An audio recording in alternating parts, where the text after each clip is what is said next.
Hello everyone, in this video I will show you how to fix Yahoo Mail login problem. If you're facing this issue, and I'm not sure where you're facing this issue, it could be your laptop or PC or mobile phone, but the solution which I'm going to show you, it works everywhere and works 100%.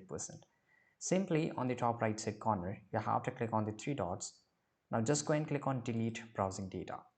Once you're here, make sure every three boxes is checked, and here in the last hour you have to select all time and just go to the advanced and accept password. You can select all. If possible, try to select all and just simply go and click on delete data. Now what will happen, it will make your browser completely in new, right? And once you do this is how it's worked. Now just go back to Google and search for Yahoo Mail and try to enter and re-log in into your account, and this time it will work 100% fine.